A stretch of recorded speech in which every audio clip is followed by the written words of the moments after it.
Hello दोस्तों, स्वागत है आप सबका आपके इस YouTube channel education point with GS Sharma के ऊपर। आप सब अच्छे होंगे और आपके नीट 2022 की तैयारी अच्छे से चल रही होगी। आज ये जो है हमारा शिक्षा मनोविज्ञान का जो है वो टेस्ट नंबर 2 है। इसके अंदर हम जो है 30 क्वेश्चन करेंगे और आप सब जो है अपना स्कोर जो है वो चेक कीजिए और कमेंट बॉक्स में जो है कमेंट करके बताइएगा कि आपने 30 में से कितने क्वेश्चन राइट किए। ये बिल्कुल परीक्षा पैटर्न के ऊपर आधारित होगा। चलिए चलते हैं। चलिए दोस्तों, आप देख पा रहे होंगे हमारी स्क्रीन पर हमारा पहला प्रश्न आ चुका है। क्वेश्चन नंबर 1 है, मनोविज्ञान को मस्तिष्क का विज्ञान कहा है। यानी मनोविज्ञान को जो है मस्तिष्क का विज्ञान किसने कहा है? ऑप्शन 1 है प्लेटो ने, ऑप्शन 2 है जॉन लॉक ने, ऑप्शन 3 है पोम्पोनोजी ने और ऑप्शन 4 है जेम्स सल्ली ने। तो मनोविज्ञान को मस्तिष्क का विज्ञान जो है वो पोम्पोलोजी ने कहा है, यानी ऑप्शन नंबर 3 हमारा राइट हो जाएगा। अगला क्वेश्चन देखते हैं, ईगो लिबिडो का अर्थ क्या है? ईगो लिबिडो का अर्थ क्या है? ये ईगो लिबिडो जो शब्द है वो फ्राइड ने दिया था। ऑप्शन नंबर 1 है आत्म प्रेम, ऑप्शन 2 है वस्तु लिबिडो, ऑप्शन 3 है ईगो मनोर ग्रंथि और ऑप्शन 4 है ईगो सिंटोनिक। तो ईगो लिबिडो का अर्थ क्या होता है? ऑप्शन नंबर 1 हमारा राइट हो जाएगा। आत्म प्रेम जो है वो ईगो लिबिडो का अर्थ होता है। अगला क्वेश्चन देखते हैं। क्वेश्चन नंबर 3 है, सीखना आदतों ज्ञान व अभिवृत्तियों का अर्जन है, यह कथन है। यानी सीखना आदतों ज्ञान व अभिवृत्तियों का अर्जन है, ये कथन किसने कहा है? ऑप्शन नंबर 1 है crow and crow, option number 2 है क्रोनबेग, ऑप्शन नंबर 3 है वुडवर्थ, ऑप्शन 4 है थर्नडाइक। तो सीखना जो है वो आदतों ज्ञान और अभिवृत्तियों का अर्जन है, ये बात किसने कही थी? क्रो एंड क्रो ने कही थी, क्रो और क्रो ने। अगला क्वेश्चन देखते हैं, साइकिल चलाने वाला स्कूटर चलाना शीघ्र ही सीख लेता है, यह यानी साइकिल चलाने वाला जो है वो स्कूटर चलाना या मोटरसाइकिल चलाना शीघ्र ही सीख लेता है, तो ये कौन सा अधिगम स्थानांतरण है? हम देखते हैं कि मुख्य जो है 3 प्रकार के अधिगम स्थानांतरण होता है। शून्य अधिगम स्थानांतरण होता है, दूसरा ऋणात्मक अधिगम स्थानांतरण और जो तीसरा है वो धनात्मक अधिगम स्थानांतरण होता है। और धनात्मक भी जो है कई प्रकार होते हैं। तो साइकिल चलाने वाला अगर स्कूटर सीख लेता है तो ऑप्शन नंबर 1 है शून्य अधिगम स्थानांतरण होता है, ऑप्शन 2 है ऋणात्मक अधिगम स्थानांतरण और ऑप्शन 3 लंबवत अधिगम स्थानांतरण, ऑप्शन 4 धनात्मक अधिगम स्थानांतरण। तो साइकिल चलाने वाला स्कूटर चलाना शीघ्र ही सीख लेता है, तो यहाँ पर कौन सा अधिगम स्थानांतरण हो रहा है? हमारा ऑप्शन नंबर 4 राइट हो जाएगा, यानी धनात्मक अधिगम स्थानांतरण का जो कार्य यहाँ पर हो रहा है। अगला क्वेश्चन देखते हैं, हल का सिद्धांत किस प्रक्रिया से संबंधित है? ऑप्शन नंबर 1 है सीखने की व्याख्या से, ऑप्शन 2 है सीखने की व्याख्या के सबलीकरण से, ऑप्शन 3 है ध्येय कर्मारोह से और ऑप्शन 4 है सीखने की पुनः व्याख्या से। तो हल ने एक सिद्धांत दिया था, तो ये सीखने की कौन सी प्रक्रिया से संबंधित है? तो हमारा यहाँ पर ऑप्शन नंबर 2 राइट हो जाएगा, यानी सीखने की व्याख्या के सबलीकरण से जो है वो हल का सिद्धांत संबंधित है। अगला क्वेश्चन देखते हैं, अधिगम की सामूहिक विधियों में से हैं। अधिगम की सामूहिक विधियों में कौन से? ऑप्शन नंबर 1 है वाद विवाद विधि, ऑप्शन 2 है विचार गोष्ठी, ऑप्शन 3 है वर्कशॉप विधि और ऑप्शन ऑप्शन यहाँ पर ये ऑप्शन 3 होना था, यहाँ पे ऑप्शन 3 है और यहाँ पर ऑप्शन 4 है। ठीक है, ये थोड़ा सा ध्यान रखना आप लोग। ऑप्शन 3 है वर्कशॉप विधि और ऑप्शन 4 कौन सा है? सभी। तो सामूहिक विधियों के अंदर कौन सी विधि आती है? तो यहाँ पर जो है वो चौथा ऑप्शन हमारा राइट हो जाएगा, यानी उपयुक्त सभी जो है इसके अंदर आ जाती है सामूहिक विधियों के अंदर। अगला क्वेश्चन देखते हैं, कौन सा सीखना स्थायी होता है? ऑप्शन नंबर 1 है रटकर, ऑप्शन 2 है समझकर, ऑप्शन 3 है सुनकर, ऑप्शन 4 है देखकर। तो यहाँ पर जो हमारा ऑप्शन नंबर 2 राइट हो जाएगा, यानी जो भी चीज़ हम समझ करके याद करते हैं या जिसको सीखते हैं वो हमारा क्या होता है? स्थायी होता है। अगला क्वेश्चन देखते हैं, धीमी गति से सीखने वाले विद्यार्थियों के लिए अधिक उपयोगी सिद्धांत है, यानी जो बच्चे धीमी गति से सीखते हैं उन बच्चों के लिए जो है वो कौन सा अधिगम का सिद्धांत जो है वो उपयोगी माना जाएगा? ऑप्शन नंबर 1 है थोंडोई का सिद्धांत, ऑप्शन 2 है कोहलर का सिद्धांत, ऑप्शन 3 है हल का सिद्धांत, ऑप्शन 4 है पावलोव का सिद्धांत। तो यहाँ पर जो है हमारा ऑप्शन नंबर 1 जो है वो राइट हो जाएगा, यानी थॉर्नडाइक का जो सिद्धांत है वो धीमी गति से या मंद बुद्धि बालकों के लिए जो है उपयोगी माना जाता है, क्योंकि यहाँ पर प्रयास और त्रुटि का सिद्धांत है जो कि थॉर्नडाइक ने दिया था। अगला क्वेश्चन देखते हैं, शेषावस्था की विशेषता नहीं है, यानी शेष अवस्था की विशेषता कौन सी नहीं है? ऑप्शन नंबर 1 है दूसरों पर निर्भरता, ऑप्शन 2 है शारीरिक विकास में तीव्रता, ऑप्शन 3 है नैतिक विकास का अभाव, ऑप्शन 4 है सामूहिक खेल में रुचि। तो शेष अवस्था की विशेषता नहीं है। तो यहाँ पर जो है ऑप्शन नंबर 1 यानी दूसरों पर निर्भरता बिल्कुल है, यानी शेष अवस्था में बच्चे निर्भर रहते हैं। ऑप्शन नंबर 2 शारीरिक विकास में तीव्रता, ये भी बिल्कुल है। और ऑप्शन नंबर 3 नैतिक विकास का अभाव बिल्कुल पाया जाता है। लेकिन यहाँ पर ऑप्शन नंबर 4 है, यानी सामूहिक खेल में रुचि जो है ये शेष अवस्था की विशेषता न होकर के ये बाल्यावस्था की विशेषता मानी जाती है। अगला क्वेश्चन देखते हैं, किशोरावस्था पर प्रबल दबाव, तूफान, तनाव एवं संघर्ष का काल है। यानी किशोरावस्था एक प्रबल दबाव, तनाव, तूफान एवं संघर्ष का काल है, ये बात किसने कही थी? ऑप्शन नंबर 1 है रोस, ऑप्शन 2 है आइंजैक, ऑप्शन 3 है स्टैनली हॉल, ऑप्शन 4 है किलपैट्रिक। तो यहाँ पर जो है वो किशोरावस्था को प्रबल दबाव, तनाव और संघर्ष का काल जो है वो स्टैनली हॉल ने कहा था। हमारा ऑप्शन नंबर 3 यहाँ पर राइट हो जाएगा। अगला क्वेश्चन देखते हैं, सर्वप्रथम खेल प्रणाली का प्रारंभ किसने किया था? ऑप्शन नंबर 1 है डाल्टन ने, ऑप्शन 2 है हेनरी कोल्डवेल कुक ने, ऑप्शन 3 है फ्रोबेल ने, ऑप्शन 4 है मोंटेस्क्यू ने। तो सर्वप्रथम खेल प्रणाली का जो प्रारंभ है ऑप्शन नंबर 2 हमारा राइट हो जाएगा, हेनरी कोल्डवेल कुक ने जो है वो किया था। अगला क्वेश्चन देखते हैं, किशोरों को नहीं दिया जाना चाहिए। ऑप्शन नंबर 1 अभिप्रेरणा, ऑप्शन 2 लालच, ऑप्शन 3 सहानुभूति, ऑप्शन 4 जिम्मेदारियां उठाने का अवसर। यानी जो किशोर बच्चे हैं उनको क्या नहीं दिया जाना चाहिए?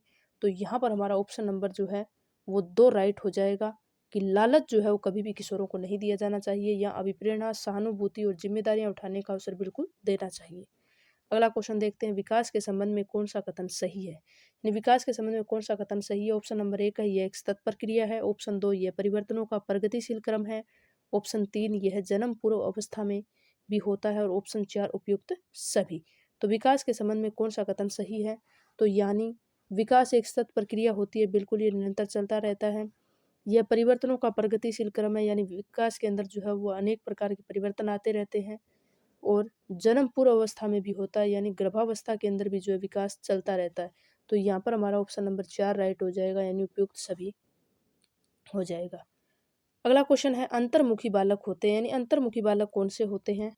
अंतर्मुखी बालक कौन से होते हैं? ऑप्शन नंबर 1 हो जाएगा सभी के साथ मिलकर चलने वाला, ऑप्शन 2 समस्याओं को पारस्परिक रूप से समझने वाला, ऑप्शन 3 एकांत में विश्वास रखने वाला, ऑप्शन 4 दूसरों के साथ हंसी मजाक करने वाला। तो अंतर्मुखी बालक कौन सा माना जाएगा? यहाँ पर हमारा ऑप्शन नंबर 3 जो है वो राइट हो जाएगा, यानी एकांत में विश्वास रखने वाले बालक जो है वो अंतर्मुखी बालक होते हैं। यानी जो आइंजैक ने भी बताया है, इसके अलावा युंग ने भी, या जुंग भी इनको बोलते हैं, इन्होंने भी बताया है, यानी इन्होंने जो है वो व्यक्तित्व के जो प्रकार बताए जिसके अंदर ये अंतर्मुखी प्रकार का जो व्यक्तित्व होता है ये एकांत के अंदर जो है विश्वास रखने वाला होता है। अगला क्वेश्चन देखते हैं, तनाव को कम करने वाली अप्रत्यक्ष विधि निम्न में से कौन सी है? यानी तनाव को जो है वो कम करने के लिए जो हमारे पास 2 प्रकार की विधियां होती है, एक तो अप्रत्यक्ष होती है और एक जो है वो प्रत्यक्ष विधि मानी जाती है, और एक प्रत्यक्ष होती है। यानी हम तनाव को कम करने के लिए जो है वो 2 प्रकार की विधियों का जो है प्रयोग करते हैं, एक तो अप्रत्यक्ष होती है और दूसरी प्रत्यक्ष होती है। ठीक है, दूसरी जो है वो प्रत्यक्ष विधि मानी जाती है।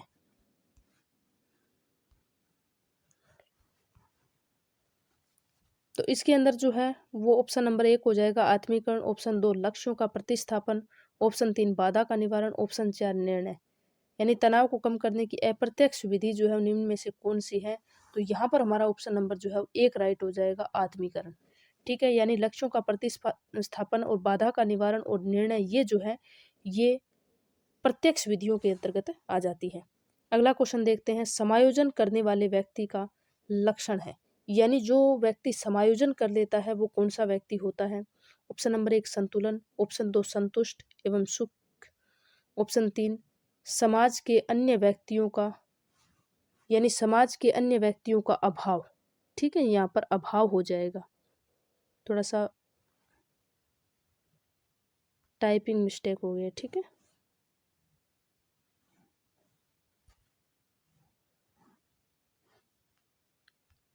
ये थोड़ा सा देख लेते हैं। अब देखते हैं, समाज के अन्य व्यक्तियों का अभाव हो जाएगा। ठीक है, अभाव, समाज के अन्य व्यक्तियों का अभाव, और उपयुक्त सभी चौथा ऑप्शन है। तो जो समायोजन करने वाले व्यक्ति हैं उसके अंदर कौन सा लक्षण पाया जाता है? उसके अंदर संतुलन जो है वो पाया जाता है, यानी जो व्यक्ति हर परिस्थिति के अनुसार जो है समायोजन कर लेता है, वो एक व्यक्ति का जो व्यक्तित्व वो संतुलित होगा, यानी वो हमेशा संतुलित रहता है। अगला क्वेश्चन देखते हैं, अचेतन मन का अध्ययन किया जाता है। ऑप्शन नंबर 1 है मनोविश्लेषणवादी विधियों द्वारा, ऑप्शन 2 अंतरंग विधियों द्वारा, ऑप्शन 3 बहिरंग विधियों द्वारा, ऑप्शन 4 जो है निरीक्षण विधियों द्वारा। तो अचेतन मन यानी जो फ्राइड एक मनोवैज्ञानिक हुए थे, इन्होंने जो है वो 3 प्रकार के मन की जो है वो 3 दशाएं बताई थी, चेतन, अचेतन और अर्धचेतन। तो जो अचेतन मन का जो हम अध्ययन जो है वो किस प्रकार की विधियों से करते हैं, तो यहाँ पर ऑप्शन नंबर 1 हो जाएगा, मनोविश्लेषणवादी विधियों के द्वारा हम करते हैं। अगला क्वेश्चन देखते हैं, बुद्धि का बहुबुद्धि सिद्धांत किसने दिया था, यानी बुद्धि के अंदर जो है वो बहुबुद्धि का सिद्धांत किसने दिया। Option number 1 Cattell, option 2 Howard Gardner, option 3 Burt, option 4 जो है वो थॉर्नडाइक हो जाएगा।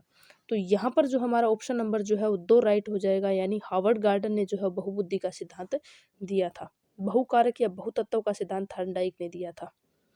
अगला क्वेश्चन है, पेपर पेंसिल परीक्षण कहलाता है। पेपर पेंसिल परीक्षण क्या कहलाता है। ऑप्शन नंबर 1 शाब्दिक परीक्षण, ऑप्शन नंबर 2 अशाब्दिक परीक्षण, ऑप्शन 3 दोनों ए व बी, और ऑप्शन यहाँ पर ऑप्शन 4 होना था, थोड़ा सा टाइप मिस्टेक कई बार हो जाता है, ध्यान नहीं, ठीक है, कोई नहीं।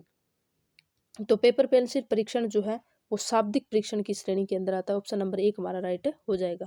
अगला क्वेश्चन देखते हैं, मिलनसार व्यक्ति में किस प्रकार की बुद्धि पाई जाती है, यानी जो दूसरों के साथ मिलनसार होते हैं उस प्रकार के व्यक्तियों के अंदर कौन सी बुद्धि पाई जाती है। ऑप्शन नंबर 1 यांत्रिक, ऑप्शन नंबर 2 गामक, ऑप्शन नंबर 3 सामाजिक, ऑप्शन नंबर 4 जो है मूर्त। जो मिलनसार व्यक्ति होते हैं उनके अंदर सामाजिक बुद्धि पाई जाती है, ऑप्शन नंबर 3 हमारा राइट हो जाएगा।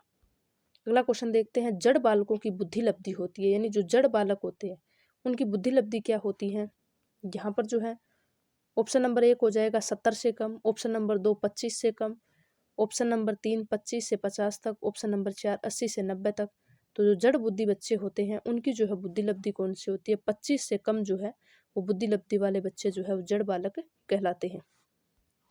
अगला क्वेश्चन देखते हैं, सृजनात्मकता व चिंतन के बारे में पहली बार विचार किसने प्रस्तुत किया, यानी सृजनात्मकता व चिंतन के बारे में पहली बार जो है विचार किसने प्रस्तुत किया था।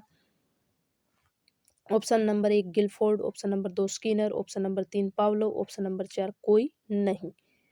तो सृजनात्मकता चिंतन के बारे में सर्वप्रथम जो है विचार प्रस्तुत करने वाले मनोवैज्ञानिक कौन है, गिलफोर्ड है, इन्होंने जो है वो किया था।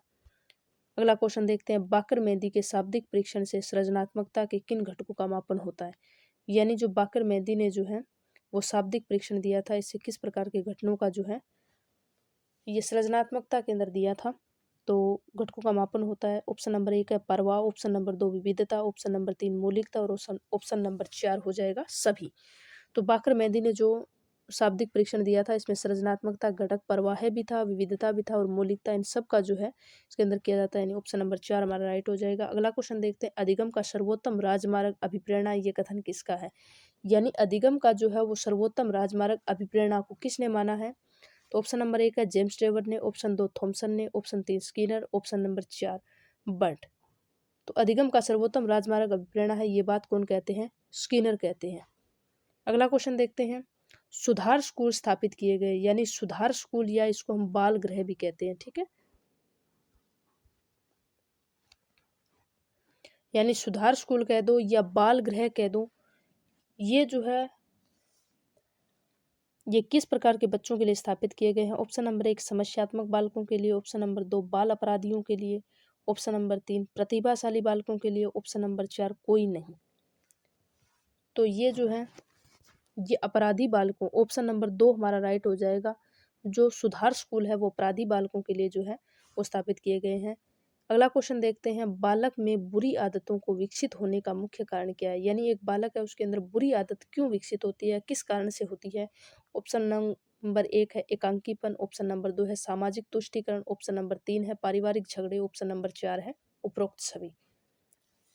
तो एक बालक के अंदर बुरी आदतों का विकास एकांकीपन से भी होता है, सामाजिक तुष्टीकरण से भी होता है, और पारिवारिक झगड़ों से भी होता है, यानी हमारा ऑप्शन नंबर 4 जो है यहाँ पर राइट हो जाएगा। अगला क्वेश्चन देखते हैं, अभिरुचि का अर्थ होता है, यानी अभिरुचि का क्या अर्थ होता है। ऑप्शन नंबर 1 है व्यक्ति की योग्यता विशेषताओं का योग होता है, ऑप्शन नंबर 2 है अच्छी आदतों का समूह होता है, ऑप्शन नंबर 3 अनुशासनहीन बने रहने की जिद होती है, ऑप्शन नंबर 4 मूल प्रवृत्तियों का आधिक्य होता है। तो अभिरुचि का अर्थ क्या होता है? तो अभिरुचि व्यक्ति की योग्यता और विशेषताओं का योग है, उसी को अभिरुचि कहते हैं। ऑप्शन नंबर 1 हमारा यहाँ पर राइट हो जाएगा। अगला क्वेश्चन देखते हैं, 28वां क्वेश्चन है हमारा, क्रियात्मक अनुसंधान का उद्देश्य है। क्रियात्मक अनुसंधान का क्या उद्देश्य है? ऑप्शन नंबर 1 नवीन ज्ञान की खोज करना, ऑप्शन नंबर 2 शैक्षिक परिस्थितियों में व्यवहार विज्ञान का विकास, ऑप्शन नंबर 3 विद्यालय तथा कक्षा की शैक्षिक कार्यप्रणाली में सुधार लाना, ऑप्शन नंबर 3 इनमें से सभी। तो क्रियात्मक अनुसंधान का उद्देश्य कौन सा है? तो क्रियात्मक अनुसंधान का उद्देश्य जो यहाँ पर हमारा ऑप्शन नंबर 3 राइट हो जाएगा, यानी विद्यालय तथा कक्षा की शैक्षिक कार्यप्रणालियों में सुधार लाना जो है हमारा इसका उद्देश्य माना, क्रियात्मक अनुसंधान का उद्देश्य माना जाता है। सेकंड लास्ट क्वेश्चन देखते हैं, 29 नंबर, विशिष्ट बालकों के अंतर्गत निम्न में से कौन सा बालक आता है? ऑप्शन नंबर 1 पिछड़ा बालक, ऑप्शन नंबर 2 प्रतिभाशाली बालक, ऑप्शन नंबर 3 मंदबुद्धि बालक, ऑप्शन नंबर 4 उपरोक्त सभी। तो पिछड़े बालकों के अंदर विशिष्ट बालकों की श्रेणी के अंदर जो है वो कौन से बालक आते हैं? ऑप्शन नंबर 1 जो है हमारा पिछड़ा बालक भी आ जाएगा, और ऑप्शन 2 प्रतिभाशाली बालक भी आता है, और मंदबुद्धि बालक भी आता है, यानी उपयुक्त सभी यहाँ पर हमारा राइट हो जाएगा। तो दोस्तों इसके अंदर हमने जो है 30 क्वेश्चन लिए हैं, और अब हमारा जो है लास्ट क्वेश्चन आ रहा है, क्वेश्चन नंबर 30 है, निष्पत्ति परीक्षणों का सबसे अधिक उपयोग होता है। ऑप्शन नंबर 1 अधिगम में, ऑप्शन नंबर 2 प्रेरकों में, ऑप्शन नंबर 3 छात्र वर्गीकरण में, और ऑप्शन नंबर 4 जो है वो श्रेणी विभाजन में। तो निष्पत्ति परीक्षणों का जो है वो सबसे अधिक प्रयोग हम किसके अंदर करते हैं? तो यहाँ पर हमारा ऑप्शन नंबर 3 जो है राइट हो जाएगा, यानी छात्र वर्गीकरण के अंदर होता है।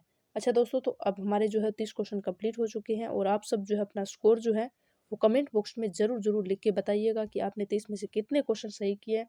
और अगर आपको ये क्लास अच्छी लगे तो अधिक से अधिक जो है अपने दोस्तों तक शेयर कीजिए, लाइक कीजिए, सब्सक्राइब कीजिए, ताकि अधिक से अधिक लोग जो है इसका फ़ायदा उठा सके और आप भी समय पर जो है वो क्लास को देख सकें।